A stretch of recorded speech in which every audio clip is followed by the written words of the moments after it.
The December wind cut through downtown Seattle like a blade, carrying with it the scent of rain and the promise of snow. Marcus Chen pulled his wool coat tighter as he walked toward the bus stop, his leather shoes clicking against the wet pavement.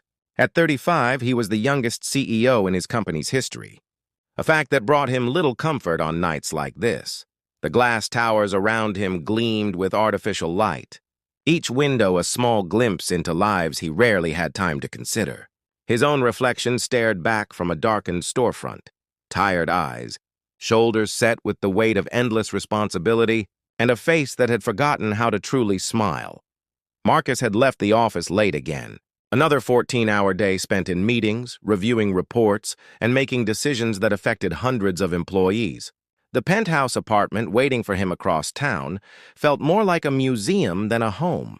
All expensive furniture and empty spaces, echoing with the silence of a life lived alone. As he approached the bus stop, something made him pause. There, huddled on the narrow bench, sat a young woman with a bundle pressed close to her chest. Her scrubs were damp from the mist, and her dark hair clung to her face in wet strands. She was shivering, not just from the cold, but from something deeper, a kind of exhaustion that Marcus recognized all too well. The bundle in her arms shifted slightly, and he realized it was a baby. The infant couldn't have been more than a few months old, wrapped in what looked like a hospital blanket that had seen better days. The woman, she couldn't have been older than 25, rocked gently back and forth, whispering soft words that the wind carried away. Marcus found himself stepping closer, his usual evening routine forgotten. "Excuse me," he said softly, not wanting to startle her. "Are you all right?"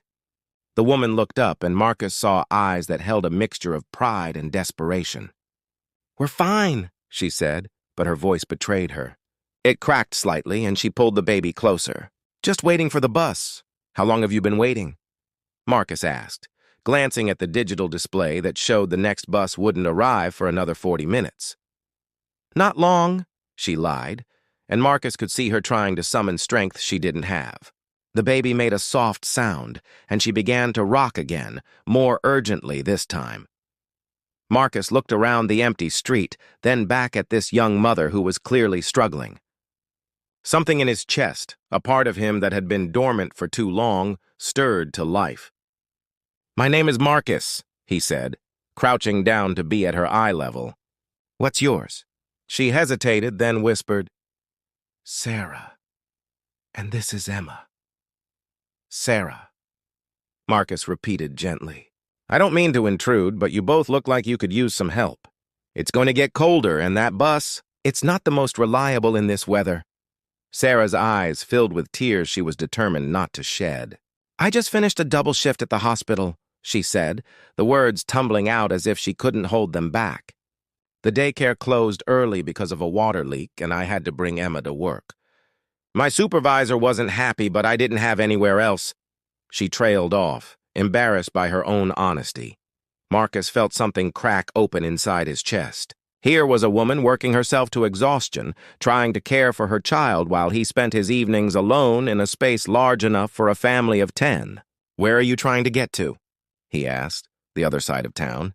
"It's 3 bus transfers, but it's what we can afford right now." Sarah's voice grew smaller with each word. Marcus made a decision that surprised even him. "Come with me," he said, standing and extending his hand. "Please, let me give you a ride home." Sarah stared at him, and Marcus could see her internal struggle. Trust didn't come easily, especially not for a young mother alone in the city. "I don't know you," she said finally. "You're right to be cautious," Marcus replied, pulling out his business card and his phone. "Here's my information. You can take a picture of me, my license plate, whatever makes you feel safe. But please, let me help.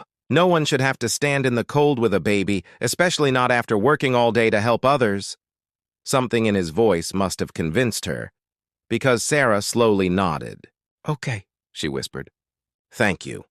Marcus's car was parked just around the corner, a sleek sedan that probably cost more than Sarah made in a year. But as he opened the passenger door for her, adjusting the seat and turning up the heat, none of that mattered. What mattered was the way Sarah's shoulders relaxed for the first time since he'd seen her. and the way baby Emma seemed to settle into sleep as the warmth surrounded them. The drive across town was quiet at first, filled only with the soft hum of the heater and the gentle rhythm of Emma's breathing. But gradually Sarah began to talk. She told him about nursing school, about working nights to make ends meet, about Emma's father who had left when he learned about the pregnancy.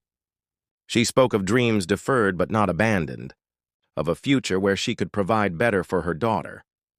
Marcus found himself sharing too, about the loneliness that success couldn't cure, about the way his days blended together in an endless stream of meetings and obligations. He told her about his own childhood, raised by a single mother who had worked multiple jobs to give him opportunities she'd never had. When they reached Sarah's apartment building, a modest complex that had seen better decades, Marcus felt reluctant to end the connection they'd found. "Sarah," he said as she gathered Emma and prepared to leave, "I want you to have my number. Not because I expect anything, but because everyone needs someone they can call." Sarah looked at him for a long moment, seeing something in his eyes that made her nod. "Thank you, Marcus." "For everything." As Marcus drove home through the quiet streets, his penthouse apartment no longer felt like a destination. It felt like a starting point. For the first time in years, he had been reminded of what really mattered. Not the glass towers or the corner office, but moments of human connection, the opportunity to help, the reminder that none of us have to face the world alone. He thought about Sarah's courage, her determination to build a better life for Emma despite every obstacle. He thought about the trust she'd placed in a stranger, and the way that trust had changed something fundamental in his own heart. Tomorrow, Marcus decided he would look into the hospital's childcare policies. He would think about what his company could do to support working parents. But tonight, he would simply hold on to the warmth of knowing that sometimes, when we extend a hand to help others, we end up finding exactly what we didn't know we were looking for ourselves. The city lights blurred past his window, but for the first time in years, Marcus Chen was no longer driving home alone. He carried with him the memory of unexpected kindness and the knowledge that the most important journeys often begin with 3 simple words: "Come with me."